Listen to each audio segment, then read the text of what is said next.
Good morning my dear students. আজ পড়াবো class 11-এর পদার্থবিদ্যার একটি চ্যাপ্টার শব্দ। তো শব্দ, তো এই চ্যাপ্টার পড়াতে গিয়ে প্রথমে একটু আলোচনা করে নিচ্ছি তরঙ্গ নিয়ে। তাহলে তরঙ্গ কি? এই তরঙ্গ হলো এক ধরনের আন্দোলন বা ডিস্টারবেন্স, যা জড় মাধ্যমের মধ্য দিয়ে অগ্রসর হয়, অথচ মাধ্যমের কণাগুলির কোনো অগ্রগতি হয় না। তাহলে তরঙ্গ হলো এক ধরনের আন্দোলন,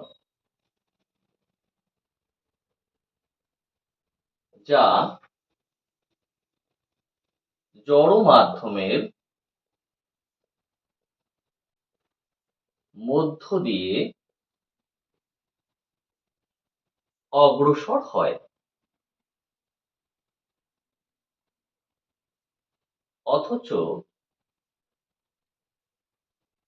মাধ্যমের কণাগুলির কোনো অগ্রগতি হয় না। ঠিক শব্দও তাই। শব্দ কি হয়? জড় মাধ্যমের মধ্য দিয়ে এগিয়ে যায়, অথচ যে মাধ্যমের মধ্য দিয়ে যাচ্ছে সেই মাধ্যমের কণাগুলির কিন্তু কোনো স্থানচ্যুতি ঘটে না, তারা কিন্তু এগিয়ে যায় না। এই কারণে শব্দ হলো এক ধরনের তরঙ্গ। তো শব্দ কি ধরনের তরঙ্গ? শব্দ, প্রথমত শব্দ হচ্ছে স্থিতিস্থাপক তরঙ্গ। শব্দ হলো স্থিতিস্থাপক তরঙ্গ। তো স্থিতিস্থাপক তরঙ্গ কারা? যেসব তরঙ্গের বিস্তারের জন্য জড় মাধ্যমের প্রয়োজন হয় তারা হচ্ছে স্থিতিস্থাপক তরঙ্গ। তো শব্দ বিস্তারের জন্য অবশ্যই মাধ্যমের প্রয়োজন হয়। মাধ্যম ছাড়া শব্দ কিন্তু এগোতে পারে না। তাই শব্দ হচ্ছে স্থিতিস্থাপক তরঙ্গ। নাম্বার 2, শব্দ কিন্তু অনুদৈর্ঘ্য তরঙ্গ।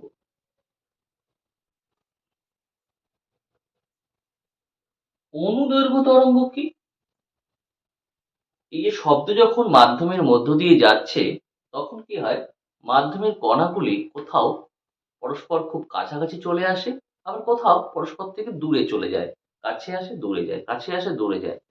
তো এই যেখানে অণুগুলো খুব কাছাকাছি চলে আসে তাকে আমরা বলি ঘনীভবন, আর যেখানে একটু দূরে দূরে চলে যায় তাকে বলি তনুভবন। মনে করো একটা স্প্রিংকে যদি আমরা টানি, টেনে ছাড়ি, তাহলে দেখবে স্প্রিং এর কোথাও কোথাও সংকুচিত হয়েছে, কোথাও কোথাও প্রসারিত হয়েছে, কোথাও কোথাও সংকুচিত হয়েছে, আবার কোথাও কোথাও প্রসারিত হয়েছে। এই যে যেখানে সংকোচন হয়েছে সেইটাকে আমরা বলি ঘনীভবন, আর যেখানে একটু প্রসারিত হলো তাকে বলি তনুভবন। এই একটা ঘনীভবন আর তনুভবন নিয়েই একটা পূর্ণ তরঙ্গ কমপ্লিট হয়, আর যার দৈর্ঘ্য হয় ল্যামডা, যেটাকে আমরা বলি তরঙ্গ দৈর্ঘ্য। তো তাই শব্দর সময় শব্দ যখন মাধ্যমের মধ্য দিয়ে যায়, এইভাবেই মাধ্যমের মধ্যে ঘনীভবন তনুভবন সৃষ্টি হয়। তাই শব্দকে আমরা বলছি কি অনুদৈর্ঘ্য তরঙ্গ। তাহলে শব্দ হল স্থিতিস্থাপক তরঙ্গ, শব্দ অনুদৈর্ঘ্য তরঙ্গ। শব্দ বিস্তারের জন্য মাধ্যমের প্রয়োজন হয়।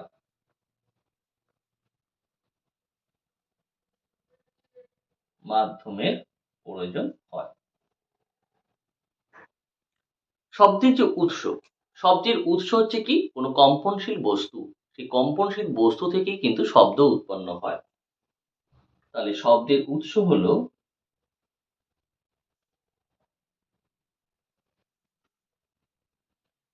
কম্পনশীল বস্তু,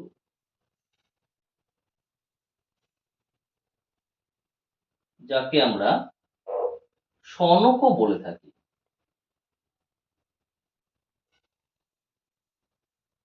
সনক।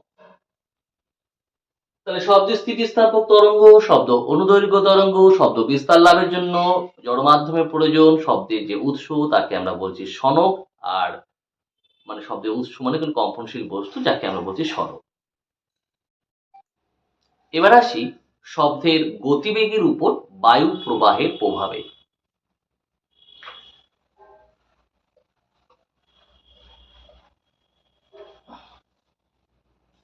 শব্দের গতিবেগের উপর বায়ু প্রবাহের প্রভাব।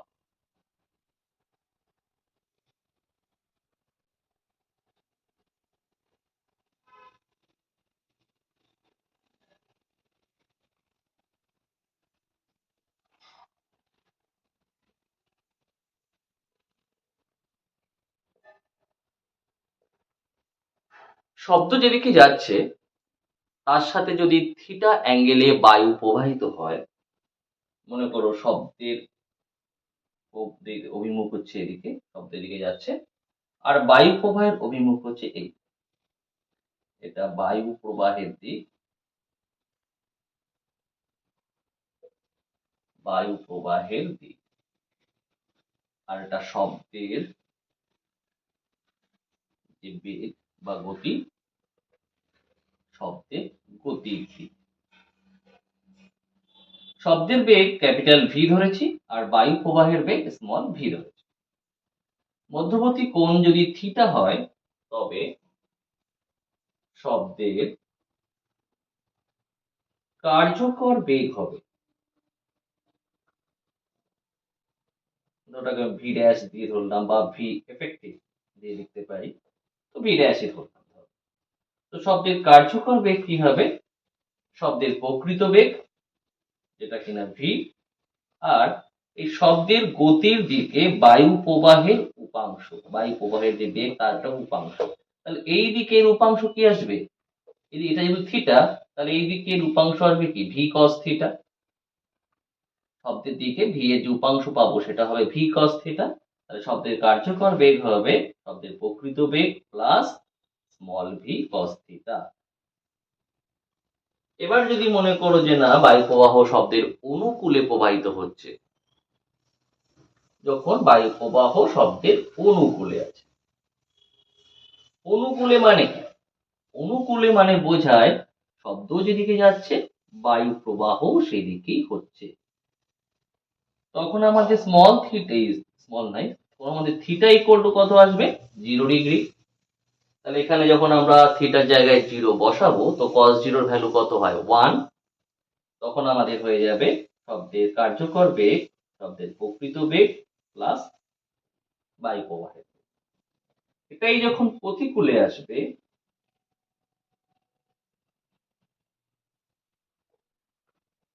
প্রতিকূলে, প্রতিকূলে কি হয়? শব্দ যেদিকে যাবে বায়ু প্রবাহ হবে ঠিক তার বিপরীতে। তখন আমাদের থিটা তাহলে কত আসবে? 180। তাহলে এখানে যদি বসাই cos 180 এর ভ্যালু হয় -1, তাহলে তখন আমাদের কার্যকর বেগ হবে V dash equal to V minus small V. আবার যদি এমন হয় শব্দ যেদিকে যাচ্ছে বায়ু প্রবাহ তার সাথে লম্বভাবে যাচ্ছে, তখন আমাদের থিটা ইকুয়াল টু হবে 90 আর cos 90 এর ভ্যালু হয় 0। তখন কার্যকর বেগ কিন্তু শব্দের প্রকৃত বেগেরই সমান হবে। তাহলে এই গেল শব্দের গতিবেগের উপর বায়ু প্রবাহের প্রভাব। এবার আসি শব্দের বেগের সাহায্যে কোন একটি কুয়োর গভীরতা কিভাবে আমরা নির্ণয় করতে পারি। অ্যাকচুয়ালি কুয়োর গভীরতা নির্ণয় করতে হয়তো পারবো না, কারণ কুয়োর জলের যে উপরিতল আছে তো তার গভীরতা কিন্তু আমরা নির্ণয় করতে পারবো। শব্দের বেগের সাহায্যে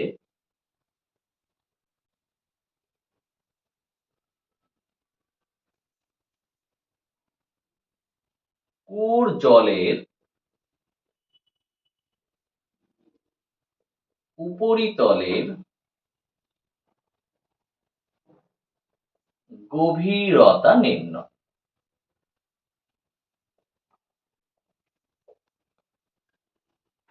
ধরো একটা কুয়ো,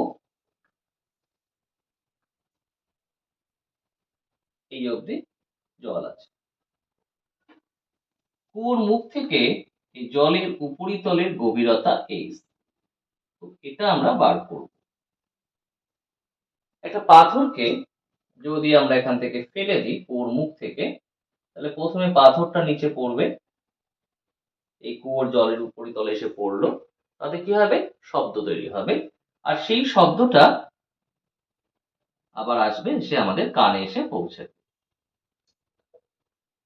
এখন ধরি এই পাথরটা এখানে পৌঁছাতে ধরো টাইম লেগেছে মনে করো t1, আর যে শব্দ উৎপন্ন হলো সেটা মনে করো কানে এসে পৌঁছাতে সময় লেগেছে t2। তাহলে কুয়োর মুখ থেকে পাথর ফেলে দিলে যত সময় পর শব্দ আমাদের কানে এসে পৌঁছাবে, সেটা যদি আমরা t ধরি, তাহলে t ইকুয়াল টু কত আসবে, t1 প্লাস t2। t1 হচ্ছে পাথরটা পড়ার জন্য সময়, আর t2 হচ্ছে শব্দ উৎপন্ন হয়ে কানে এসে পৌঁছাবার সময়। এবার t1 t2 কি করে বার করা যায় সেটা দেখি। t1 ছিল পাথর পড়ার জন্য সময়, তাহলে পাথরের ক্ষেত্রে আসি। পাথর যখন জাস্ট ফেলছি তখন পাথরের শুরুর বেগ কত, 0, তার মানে আমাদের প্রাথমিক বেগ 0। পাথরটি পড়ছে অভিকর্ষ ত্বরণ নিয়ে, পাথর পড়ার জন্য সময় লাগবে t1 আমরা ধরে নিয়েছি, আর কতটা পড়ছে h, তার মানে h আমাদের এখানে h। তাহলে u a t s কোন সমীকরণে আমরা পাই, s equal to ut plus half at square pi.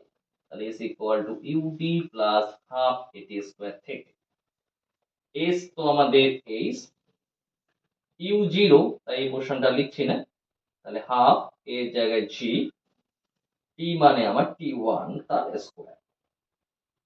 Target হচ্ছে আমাদের t1 বার করা, তাহলে এখানে 2h বাই g হবে, t1 স্কয়ার ইকুয়াল টু,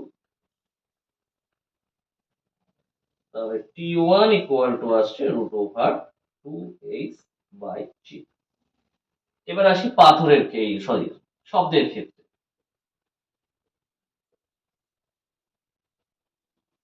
তাহলে পাথর পড়লো, এবার শব্দ তৈরি হয়ে কানে এসে পৌঁছাবে। শব্দ কিন্তু আসে সমবেগে, তো সমবেগে চললে তখন একটাই ইকুয়েশন হয়, s ইকুয়াল টু vt। তো এখানে আমাদের s হচ্ছে h, v মানে এখানে ক্যাপিটাল v ধরলাম, ক্যাপিটাল v এখানে শব্দের বেগ, আর টাইম কত লেগেছে, টাইম লেগেছে t। তাহলে s ইকুয়াল টু vt থেকে পাই, কি পাই, s মানে h, v capital v, t মানে t2। তাহলে t2 ইকুয়াল টু হচ্ছে h বাই v। মানে এই ভ্যালু যেগুলো পেলাম t1 t2 সেগুলো এখানে বসিয়ে দিচ্ছি। তাহলে t ইকুয়াল টু t1 মানে root over 2h by g, আর t2 মানে h বাই v। এই যে সমীকরণটি পাওয়া গেল, এর থেকেই কিন্তু আমরা কুয়োর জলের উপরিতলের গভীরতা নির্ণয় করতে পারি। কখনো কখনো প্রশ্ন বলতে পারে কুয়োর গভীরতা, তো তাতেও কিন্তু একই অ্যান্সার লিখবে। আর টি মানে কি, টি মানে কুয়োর মুখ থেকে যখনই আমরা পাথর ফেলছি, সেই পাথরটা যে সময় পরে আমাদের কানে এসে পৌঁছাচ্ছে, তো সেটা আমরা কোনো একটা স্টপ ওয়াচ দিয়ে মেপে নেব। জি এর ভ্যালু তো আমরা জানি, আর ভি শব্দের বেগ যেটা হয় সেটা বসিয়ে ইজিলি আমরা এইচ এর মানটা বার করতে পারবো। তাহলে এই ছিল আমাদের কুয়োর জলের গভীরতা নির্ণয় করার জন্য প্রয়োজনীয় ইকুয়েশন। পুরোটা মনে হয় দেখা যাচ্ছে না, এই নাও, ঠিক আছে। মানে অ্যাকচুয়ালি এখানে t2 এর ভ্যালুটা বসিয়ে দিয়েছি, আর t1 এর ভ্যালুটা বসিয়ে দিয়েছি। এবার আসি বিভিন্ন মাধ্যমে শব্দের বেগ কি হয় সেটা একটু দেখে নেওয়া।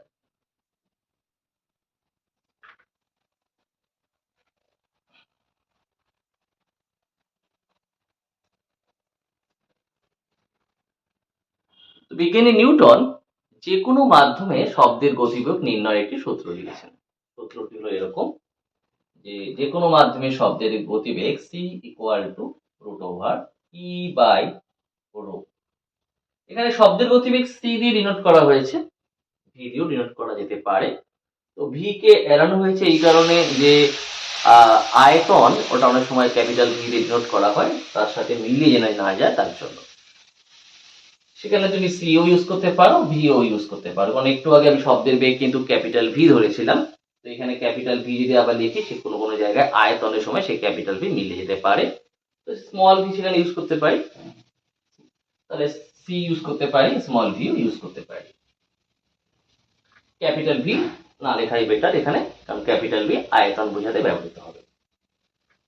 তাহলে যে কোনো মাধ্যমে শব্দের গতিবেগ সি দিয়ে লিখছি, তাহলে c equal to root over e by rho. E কি? ই হলো মাধ্যমের স্থিতিস্থাপক গুণাঙ্ক। স্থিতিস্থাপক গুণাঙ্ক। আর রো কি? রো হচ্ছে মাধ্যমের ঘনত্ব। যদি এটা কঠিনের ক্ষেত্রে হয়, তাহলে কঠিনের ক্ষেত্রে শব্দের বেগ যখনই আমরা করব, তখন হয়ে যাবে C equal to root over Y by rho. কারণ কঠিনের ক্ষেত্রে স্থিতিস্থাপক গুণাঙ্কের জায়গায় আসবে আমাদের কি? ইয়ং গুণাঙ্ক। এখানে ওয়াই হচ্ছে ইয়ং গুণাঙ্ক। কিন্তু যখনই আমরা এটা গ্যাসের ক্ষেত্রে চলে আসব,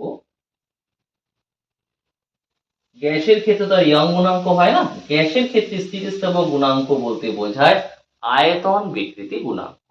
তাহলে গ্যাসের ক্ষেত্রে এটা হয়ে যাবে কে বাই রো রুট ওভার, যেখানে কে হচ্ছে আয়তন বিকৃতি গুণাঙ্ক। এটা কে জায়গায় কোথাও কোথাও বি দিয়েও লেখা হয়, বাল্ক মডুলাস, তাই বি দিয়েও ডিনোট করা যায়। ঠিক আছে, তাহলে কঠিনের ক্ষেত্রে C equal to root over Y by rho, যেখানে ওয়াই ইয়ং গুণাঙ্ক। গ্যাসের ক্ষেত্রে C equal to root over K by rho, যেখানে কে আয়তন বিকৃতি গুণাঙ্ক। এবার দেখি যে গ্যাস মাধ্যমে শব্দের গতিবেগ নির্ণয় করতে গিয়ে নিউটন কি গণনা করেছিলেন।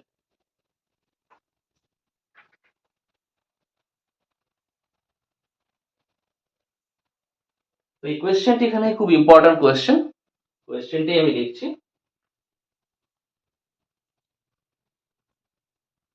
গ্যাস মাধ্যমে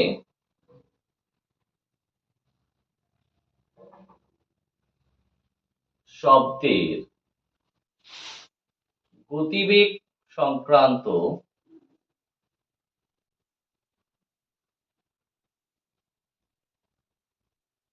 নিউটনের সূত্রটি লেখো। পরীক্ষালব্ধ মানের সাথে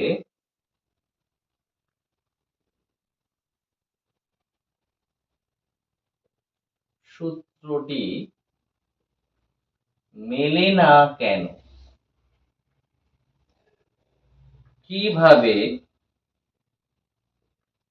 এই সূত্রের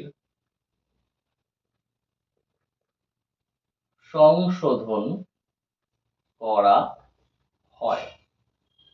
1 + 2 + 2, শুধু সূত্র লিখবে 1, মেলে না কেন তার জন্য মার্কস 2, কিভাবে সূত্রের সংশোধন করা হয় সেখানে আবার মার্কস 2, টোটাল 5। তাহলে প্রথমে যে বলছি গ্যাস মাধ্যমে শব্দের গতিবেগ সম্পর্কিত নিউটনের সূত্র। তাহলে গ্যাস মাধ্যমে শব্দের গতিবেগ সংক্রান্ত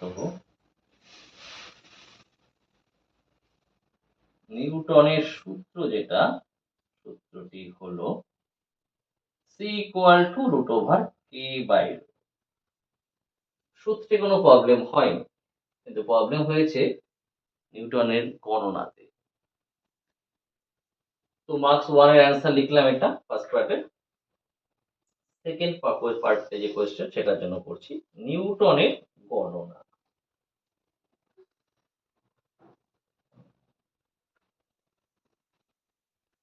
তো গ্যাস মাধ্যমে শব্দের গতিবেগ নিয়ে নিউটন যখন গণনা করছেন, তখন নিউটন ধরে নিচ্ছেন যে গ্যাসের মধ্য দিয়ে যখন শব্দ বিস্তার লাভ করে, তখন যে মাধ্যমে যে ঘনীভবন তনীভবন গুলো হয়, সেগুলো খুব ধীরে ধীরে হয়।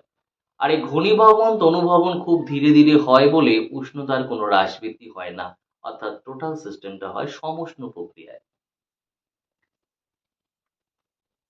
নিউটনের গণনা অনুযায়ী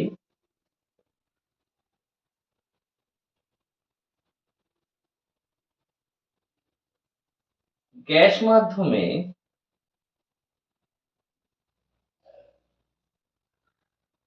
শব্দের বিস্তারের সময়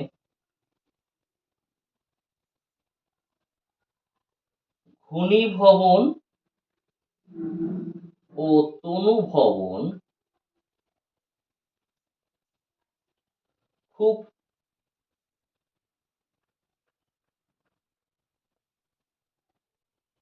ধীরে ধীরে ঘটে।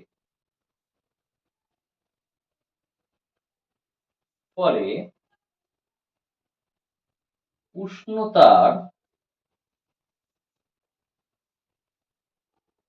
কোনো পরিবর্তন হয় না। অর্থাৎ গ্যাস মাধ্যমে শব্দের বিস্তার হয় সমষ্ণ প্রক্রিয়ায়।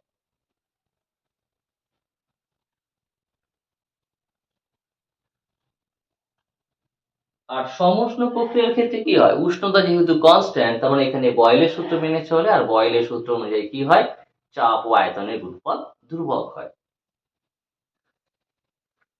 তাহলে গ্যাস মাধ্যমে শব্দের বিস্তার হয় সমষ্ণ প্রক্রিয়ায়, অর্থাৎ তাহলে সমষ্ণ প্রক্রিয়ায়, অর্থাৎ লিখলাম না, একবার লিখেছি, তাহলে সমষ্ণ প্রক্রিয়ায় বয়েলের সূত্রানুযায়ী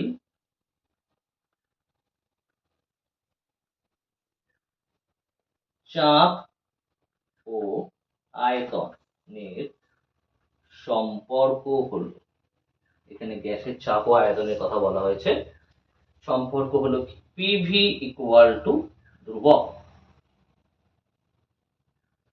অ্যাকচুয়ালি আমাদের টার্গেট হচ্ছে এই যে গ্যাস মাধ্যমে নিউটনের যে সূত্রটি ছিল C equal root over K by rho, এই কে এর ভ্যালুটা বার করা। তাহলে এটাকে যদি আমি অবকলন করি, ডেরিভেটিভ করি,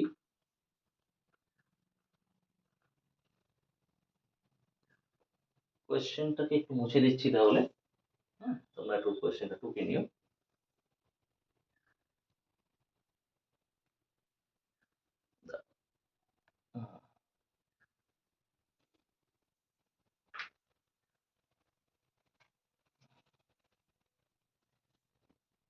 এখানে দেখো চাপও কনস্ট্যান্ট নয়, আয়তনও কনস্ট্যান্ট নয়, দুটি ভ্যারিয়েবল। তাহলে এখানে যখনই আমরা ডেরিভেটিভ করছি, তখন ডেরিভেটিভটা ডিডিএক্স ইউভি এই ফর্মুলায় হয়ে যাচ্ছে, মানে একবার ইউ বার করে ভি এর ডেরিভেটিভ, আর একবার ভি বার করে ইউ এর ডেরিভেটিভ। যদি মনে করি এটা আমরা এক্স এর রেসপেক্টে ডেরিভেটিভ করি, তাহলে কি আসবে, ডি বাই ডিএক্স পিভি। তাহলে একবার কি আসবে, পি বার করে ডিভি বাই ডিএক্স, আর একবার ভি বেরিয়ে আসবে ডিপি বাই ডিএক্স। আর রাইট সাইডে কি আছে, ধ্রুবক, ধ্রুবকের ডেরিভেটিভ করলে কি পাবো আমরা, 0। তখন এই ডিএক্স ডিএক্স কে পাশে নিয়ে আসলে 0ই হয়ে যাবে। তো আমরা এই ডিএক্স ব্যাপারটাকে লিখছি না, তাহলে ডেরিভেটিভ করে কি লিখছি, পি বার করলাম, ভি এর ডেরিভেটিভ করে ডিভি প্লাস ভি বেরিয়ে আসলো, পি এর ডেরিভেটিভ করে ডিপি, আর কনস্ট্যান্টের জায়গায় 0। এই ডিএক্স ডিএক্স ও পাশে 0 চলে আসছে। তাহলে পি ডিভি ইকুয়াল টু পাচ্ছি minus V DP, or P equal to minus V dP by dV।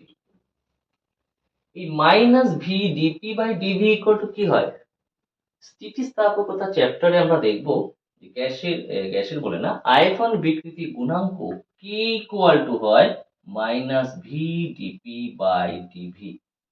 তার মানে এটা অ্যাকচুয়ালি আয়তন বিকৃতি গুণাঙ্ক।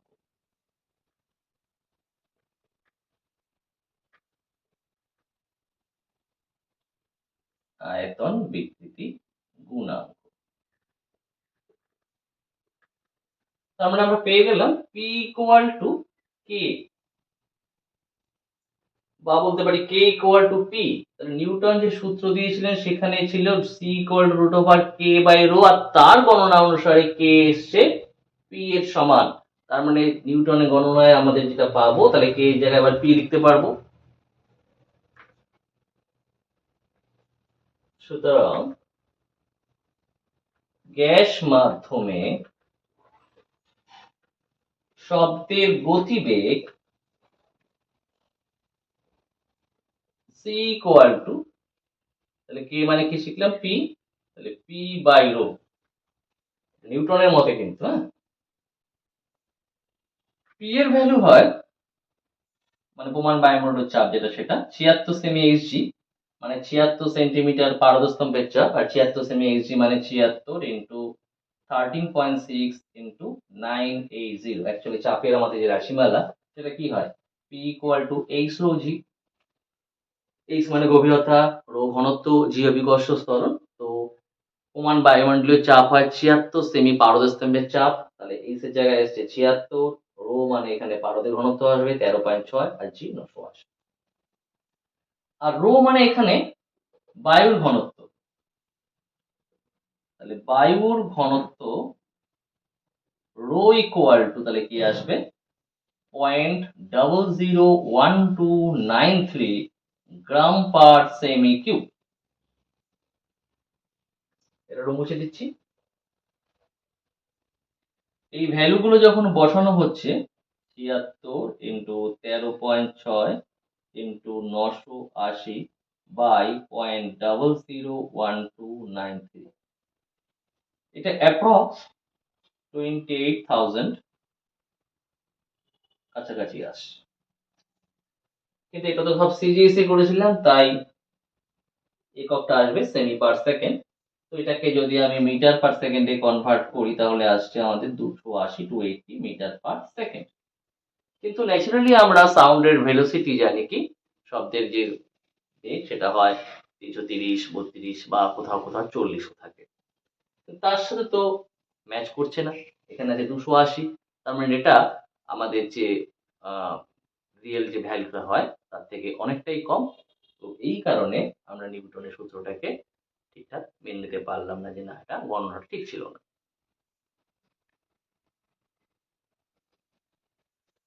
তাহলে ইহা পরীক্ষালব্ধ মানের সাথে, ইহা পরীক্ষালব্ধ মানের সাথে মেলে না।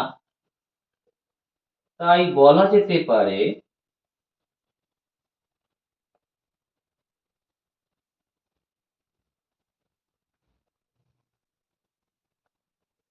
গ্যাস মাধ্যমে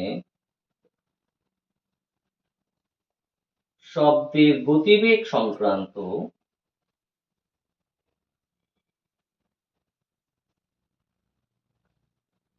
নিউটনের গণনাটি সঠিক নয়। তাহলে সঠিক কি ছিল? পরবর্তীকালে বিজ্ঞানী ল্যাপ্লাস তিনি দেখেছিলেন যে নিউটনের গণনাতে একটা জায়গায় ভুল ছিল। সেটা কি? নিউটন বলছিলেন যে গ্যাস মাধ্যমের মধ্য দিয়ে যখন শব্দ বিস্তার লাভ করে তখন ঘনীভবন তনুভবন খুব ধীরে ধীরে হয়। তো ল্যাপ্লাস বলছেন ওটা ঠিক না। ঘনীভবন তনুভবন ধীরে ধীরে হয় না, ঘনীভবন তনুভবন খুব ফাস্ট হয়, দ্রুত হয়। আর যে কারণে উষ্ণতার পরিবর্তন হয়। আর সিস্টেমটা সমষ্ণ প্রক্রিয়া নয়, সিস্টেমটা হয়ে যায় রুদ্ধতাপ প্রক্রিয়ায়।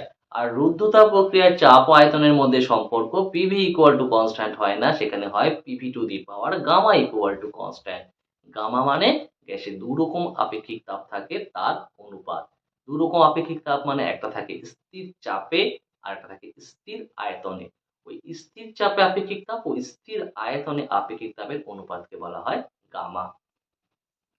তাহলে কারেকশনটা কিভাবে কে করছেন? ল্যাপ্লাস। তাই হেডিং করছি এটা কি, ল্যাপ্লাসের সংশোধন। লাস্ট যে 2 নম্বরে ছিল সেই 2 নম্বরে অ্যান্সার। মানে কিভাবে সংশোধন করা হয় পার্টটা ছিল না, তার অ্যান্সার। তাহলে হেডিং করছি কি, ল্যাপ্লাসের সংশোধন। ল্যাপ্লাসের সংশোধন।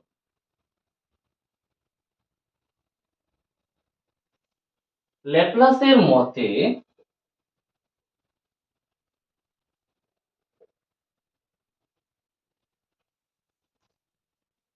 গ্যাস মাধ্যমে শব্দের বিস্তারের সময়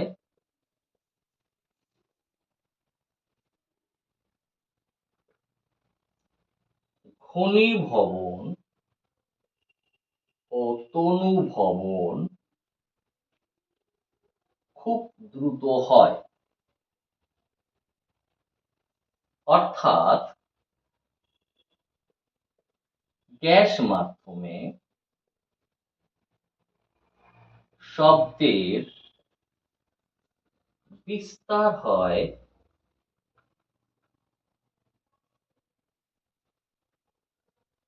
রুদ্ধতাপ প্রক্রিয়ায়।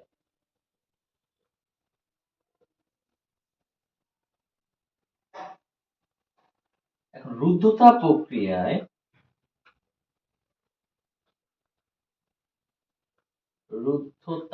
প্রক্রিয়ায় গ্যাসের চাপ ও আয়তনের সম্পর্ক হলো PV to the power gamma equal to ধ্রুবক। গামা মিন্স গ্যাসে দুরকম আপেক্ষিক তাপের অনুপাত, একটা স্থির চাপে আপেক্ষিক তাপ, একটা স্থির আয়তনে। স্থির চাপে হলে c suffix p, p for pressure, আর স্থির আয়তন হচ্ছে c suffix v, v for volume মানে আয়তন। এবার এটাকে যদি আমি অবকলন করি,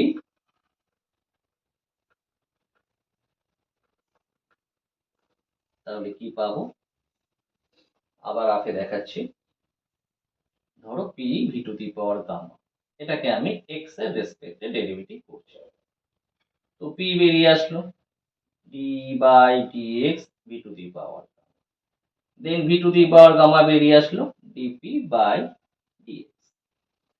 এবার দেখো, এই যে ভি এর ডেরিভেটিভ কিন্তু এক্স এর রেসপেক্টে হবে না, ভি এর ডেরিভেটিভ করতে হলে আমার ভি এর রেসপেক্টেই করতে হবে। তার জন্য আমি করছি D by DV V to the power gamma, কিন্তু ডিভি তো ছিল না, তাই ডিভি আনলাম উপরে, ছিল কি ডিএক্স, তাই ডিএক্স আমার নিচে দিলাম। তাহলে দেখো সেই ডিভি ডিভি তো কেটে যাবে, ডি বাই ডিএক্স থাকবে। আর এখানে পাচ্ছি v gamma DP by dx. এবার ভি গামা ডেরিভেটিভ করলে কি পাবো, আমরা জানি d by dx, x to the power n থাকলে কি হয়, এনটা আগে চলে আসে, then x to the power n minus one হয়। এখানেও তাই, পি পাওয়ারটা আগে চলে আসলো, তারপরে কি হবে v to the power gamma minus one. এই ডেরিভেটিভ করে আমরা এটা পেলাম। Then dv by dx plus v gamma DP by dx. Right সাইডে আমাদের কি ছিল, কনস্ট্যান্ট, আর কনস্ট্যান্টের ডেরিভেটিভ করতাম পেতাম জিরো, কনস্ট্যান্টের ডেরিভেটিভ জিরো আসে। এবার কি আমরা ডিএক্স ডিএক্সটাকে পাশে নিয়ে গেলে জিরোই হয়ে যেত। তার মানে আমাদের যেটুকু শুধু পড়ে থাকছে আমরা সেই পার্টটুকুই লিখবো, মানে এই ডিভি এখানে ডিপি মানে ডিএক্স ডিএক্স গুলো করে লিখবো না। মানে একবার আমরা কি করছি, পি কে বার করে যে ভি এর ডেরিভেটিভ করেছি সেটা একবারে লিখছি, কত এসেছিল gamma V to the power gamma minus one, direct লিখো ডিভি প্লাস, এবার ভি গামা বেরিয়ে এসছে, পি এর ডেরিভেটিভ করে ডিপি মানে এইটা, অর্থাৎ ডিএক্স গুলো লিখছি না, কারণ ডিএক্স ডিএক্স পাশে এসে জিরো হয়ে গেছে, ইকুয়াল টু জিরো। তাহলে কত পাচ্ছি, P gamma V to the power gamma minus one DV equal to, এটা পাশে নিয়ে গেলাম minus V gamma DP, or P gamma রাখলাম, বাকিটা নামিয়ে নিচ্ছি, V to the power gamma DP by V to the power gamma minus one DV.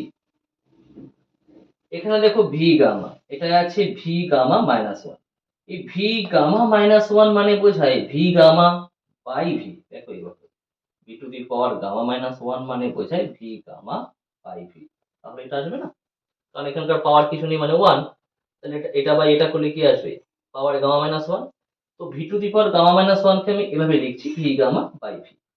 তাহলে এটাকে যদি আমি ভি গামা বাই ভি লিখি তাহলে ভি গামা বাই ভিটা উপরে উঠলো, আর এই ভি গামা কেটে গেল, এটাকে এই V to the power gamma minus 1 কে আমি কি লিখছি ভি গামা বাই ভি, অন্যটা লিখিনি, এটা ছেড়ে দিলাম, লিখছি কি ভি গামা বাই ভি। তাহলে ভি গামা কেটে যাবে না, এর উপরে কি করে থাকবে ভি। তো আমি এখানে কাটছিও না, পরের লাইনে ফ্রেশ করে সেটাই লিখছি। তাহলে P gamma equal to minus, তাহলে এটা দিয়ে এটা কাটলে শুধু ভি পাচ্ছি, ভি ডিপি বাই ডিভি। এর আগেও দেখো আমি minus V DP by DV equal to লিখেছিলাম আয়তন বিকৃতি গুণাঙ্ক কে। তাহলে এখানে আমি পাচ্ছি P gamma equal to K. তাহলে নিউটনের গণনাতে আমাদের কে ইকুয়াল টু এসেছিল শুধু পি, ল্যাপ্লাসের গণনাতে কে ইকুয়াল টু এসছে পি গামা বা গামা পি। তার মানে কে ইকুয়াল টু লিখলাম গামা পি। তাহলে ওখানে ছিল শুধু পি, এখানে এসছে গামা পি। তাহলে শব্দের গতিবেগটা কত আসবে, একটু টুকে নাও, এদিকে এগুলো টুকতে হবে না, এটা দরকার নেই, এটা বোঝানোর জন্য করেছি, জাস্ট একটু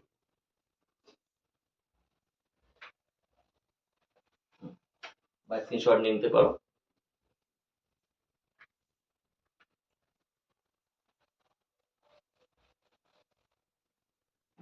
সুতরাং গ্যাস মাধ্যমে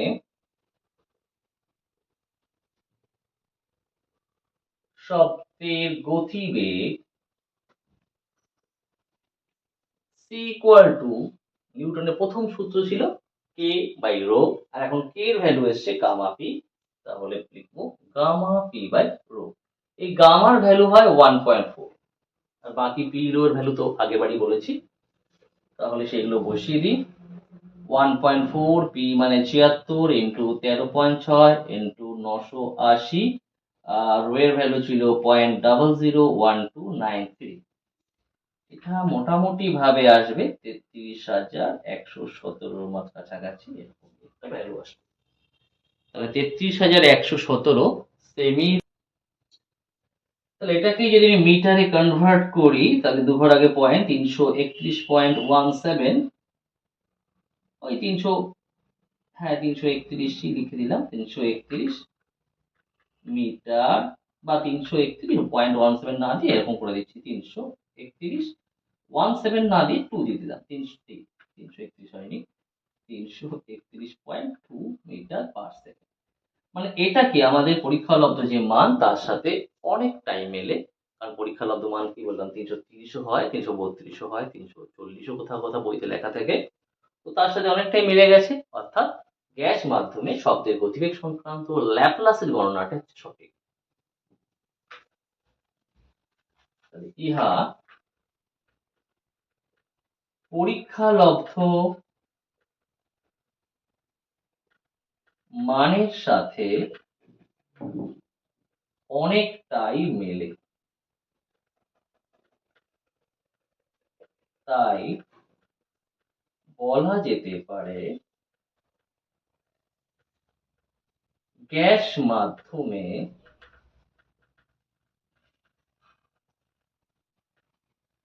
শব্দের গতিবেগ সংক্রান্ত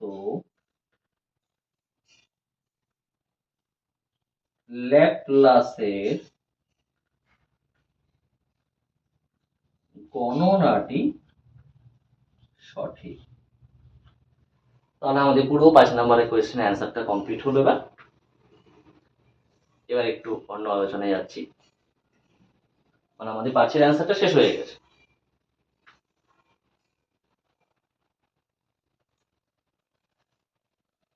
তাহলে গ্যাস মাধ্যমে শব্দের গতিবেগের যে সঠিক সমীকরণ সেটা পেলাম আমরা, গ্যাস মাধ্যমে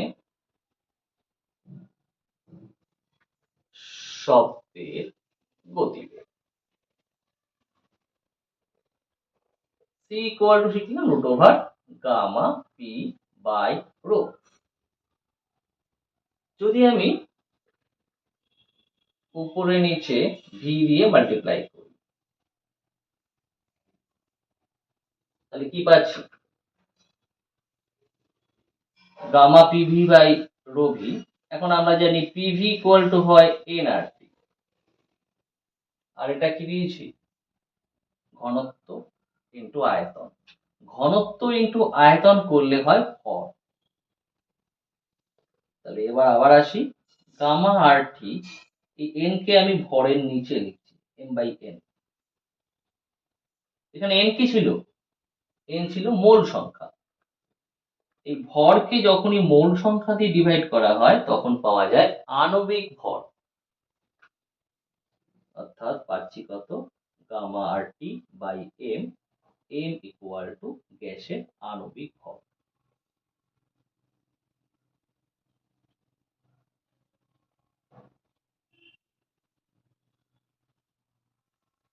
তাহলে এক পেলাম C equal to gamma P by rho, এটাও একটা ফর্মুলা হলো গ্যাসের মাধ্যমে শব্দের গতিবেগ নিয়ে। আর একটা ফর্মুলা যেটা পাচ্ছি, এটা 1 নম্বর ফর্মুলা হিসেবে এটা রাখলাম। 2 নম্বর ফর্মুলায় তাহলে লিখছি C equal to root over gamma R T by M. তাহলে গ্যাস মাধ্যমে শব্দের গতিবেগের দুটো ফর্মুলা বানালাম, একটা এই আর একটা এই, গামা পি বাই রো, এটা gamma R T by M. এবার দেখো এই গামা পি বাই রো, এখান থেকে আমাদের দেখে মনে হতে পারে গ্যাস মাধ্যমে শব্দের গতিবেগ চাপের উপর নির্ভর করে, কিন্তু এখানে আবার দেখো প্রেসার কিন্তু নেই। তাহলে এখান থেকে দেখে বলতে পারি চাপের উপর নির্ভর করে না, কিন্তু আবার ভাববো না এখানে তো প্রেসার আছে, চাপের উপর নির্ভর করে। কিন্তু কথা হচ্ছে গ্যাস মাধ্যমে শব্দের গতিবেগ চাপের উপর নির্ভর করে না। সেটা কিভাবে, যখনই আমরা গ্যাসের উপর চাপ বাড়াই তখন গ্যাসের ঘনত্ব কিন্তু বেড়ে যায়।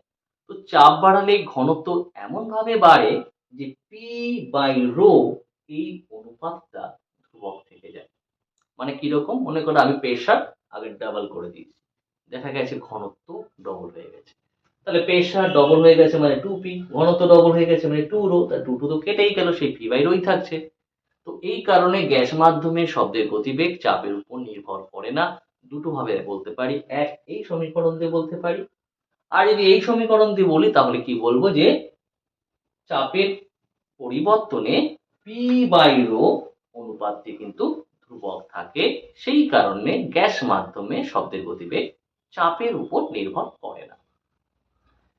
গ্যাস মাধ্যমে শব্দের গতিবেগ কি উষ্ণতার উপর নির্ভর করে? হ্যাঁ করে। কিভাবে? এইখানে দেখো সি এর সাথে টি এর সম্পর্ক রয়েছে, অর্থাৎ সি প্রপোর্শনাল রুট টি, অর্থাৎ গ্যাস মাধ্যমে শব্দের গতিবেগ পরম উষ্ণতা, এখানে টি মানে কিন্তু স্মল টি দিইনি, স্মল টি হলে সেন্টিগ্রেড বোঝাতো, ক্যাপিটাল টি মানে এটা কেলভিন টেম্পারেচার বোঝায়, তাই বোঝায় গ্যাস মাধ্যমে শব্দের গতিবেগ পরম উষ্ণতার বর্গমূলে সমানুপাতিক। গ্যাস মাধ্যমে শব্দের গতিবেগ পরম উষ্ণতার বর্গমূলে সমানুপাতিক। অর্থাৎ এখান থেকে ফর্মুলা বানিয়ে নিতে পারি, that means C2 by C1 equal to root over T2 by T1। এখন ধরো 0 ডিগ্রি সেন্টিগ্রেডে শব্দের গতিবেগ দেওয়া আছে, মনে করো 331 মিটার পার সেকেন্ড। তাহলে টি ডিগ্রি সেন্টিগ্রেডে শব্দের গতিবেগ কত হবে? তাহলে আমি এই ফর্মুলা থেকে করি, C2 মানে মনে করো C2 মানে CT, C1 মানে 0 ডিগ্রি বেগটা, T2 মানে পরের টেম্পারেচার মানে t degree centigrade. T degree সেন্টিগ্রেডকে কেলভিনে করলে কি হবে, 273 প্লাস টি, কারণ সেন্টিগ্রেড থেকে কেলভিন করতে গেলে 273 অ্যাড করতে হবে। T1 মানে 0 কথা বলতে চাইছি, তাহলে 0 ডিগ্রি সেন্টিগ্রেডকে কেলভিনে করলে 0 প্লাস 273 আসবে কত, 273। আবার বলছি, এই ফর্মুলাতে আমি 1 গুলো কোনটা নিচ্ছি, 0 গুলোকে, মানে 0 ডিগ্রি সেন্টিগ্রেডটা হচ্ছে আমার এটা টেম্পারেচার, এটা নিচ্ছি, আর C1 এর জায়গায় 331। C2 টা আমার নেই, সেটা বার করব, আর T2 টা আমার এই স্মল টি। অ্যাকচুয়ালি স্মল টিটাকে আমাকে T2 মানে কেলভিনে করে নিতে হবে, 0 ডিগ্রি সেন্টিগ্রেড আছে, T1 করার সময় কেলভিনে করে নিতে হবে। তো C2 কে CT, C1 কে C0, T2 কে 273 প্লাস টি, আর T1 তাহলে আসলো 273। এটাকে যদি আমি পদ বিচ্ছিন্ন করে লিখি তাহলে কি হবে, 273 বাই 273 1, আর এখানে আসবে টি বাই 273। রুটটাকে আমি এভাবে পাওয়ার হাফ করে লিখলাম। সিটি বাই C0 কে আমি ডিরেক্ট এপাশে বসিয়ে দিচ্ছি। তাহলে সিটি লিখলাম, C0 এর পাশে গুণ হলো, রুটের জায়গায় পাওয়ার দিয়েছে, এইখানকার কাজটা কি করেছি, পদ বিচ্ছিন্ন করেছি, মানে 273 বাই 273 প্লাস টি বাই 273। এখন 273 বাই 273 1 এসছে, আর টি বাই 273 এই বসিয়ে। City equal two C0। এখানে যদি 1 থাকে আর এই টার্মটা যদি খুব ক্ষুদ্র বোঝায়, তখন এই পাওয়ারটাকে সরাসরি এখানে গুণ করে বসানো যায়, মানে এরকম 1 plus x to the power n equal to হবে 1 plus nx when x is very small। তাহলে এখানে হাফটাকে এখানে নিয়ে আসছি, তাহলে হাফে 2 ইন্টু 273। যদি আমরা এই 1 বাই 2 ইন্টু 273 ক্যালকুলেট করি তাহলে পাবো 0.00183। তাহলে আমরা পাচ্ছি city equal two C0 1 plus 0.00183t। এই ফর্মুলা থেকে আমরা কি বার করতে পারবো, যদি 0 ডিগ্রি সেন্টিগ্রেডে শব্দের বেগ দেওয়া থাকে তো টি ডিগ্রিতে শব্দের বেগ আমরা বার করতে পারবো। টি ডিগ্রি অবশ্যই সেন্টিগ্রেডে, 0 ডিগ্রি শব্দের বেগ তুমি বসিয়ে দেবে এখানে, আর যত সেন্টিগ্রেড চাইছে সেই টি এর ভ্যালুটা এখানে বসিয়ে দিলে আমরা টি ডিগ্রি সেন্টিগ্রেডে শব্দের বেগ পেয়ে যাবো। এখন যদি 0 ডিগ্রি শব্দের বেগ আমি 331 ধরে নিয়ে কাজটা করি তাহলে কি পাবো, ct equal to 331 1 plus 0.00183 into t. 331 এর সাথে 1 মাল্টিপ্লাই করলে 331 আসছে, আর এই 331 এর যখন এটা গুণ করছি আসছে প্রায় 0.61 টি। তার মানে দেখা যাচ্ছে টি ডিগ্রি সেন্টিগ্রেডে শব্দের গতিবেগ কি আসছে, 0 ডিগ্রিতে যেটা ছিল তার থেকে বাড়ছে কত, এইটুকু পোর্শন। টি ডিগ্রি সেন্টিগ্রেড হলে এত পরিমাণ বাড়ে, 1 ডিগ্রি সেন্টিগ্রেড হলে কত বাড়তো, টি এর জায়গায় 1 আসতো, তাহলে 1 ডিগ্রি সেন্টিগ্রেড আসলে বাড়তো 0.61। তার মানে বলতে পারি প্রতি 1 ডিগ্রি সেন্টিগ্রেড উষ্ণতা বৃদ্ধিতে শব্দের গতিবেগ বাড়ে 0.61 মিটার পার সেকেন্ড।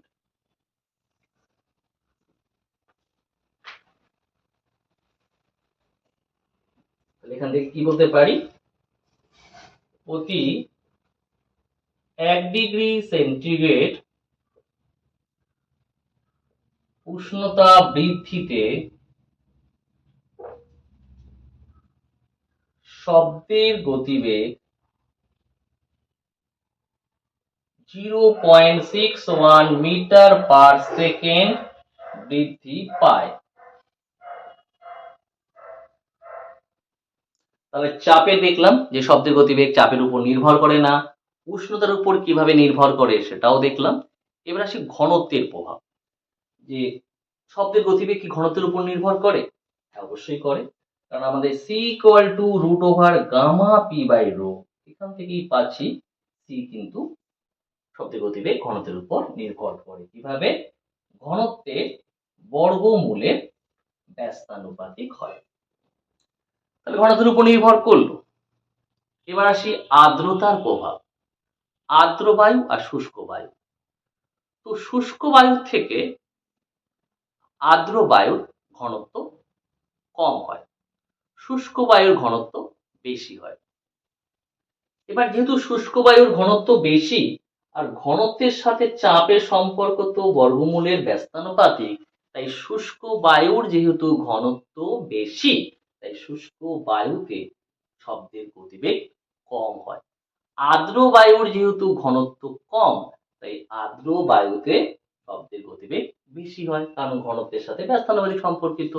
তাহলে আর্দ্র বায়ুর ঘনত্ব কম হওয়ায় আর্দ্র বায়ুতে শব্দের গতিবেগ বেশি হয়। এই জন্য বর্ষাকালে, শীতকালে থেকে বর্ষাকালে শব্দের গতিবেগ কিন্তু কি হয়, বেশি হয়। তাহলে আজকের আলোচনা এই পর্যন্তই, দেখা হচ্ছে আবার পরবর্তী ভিডিওতে।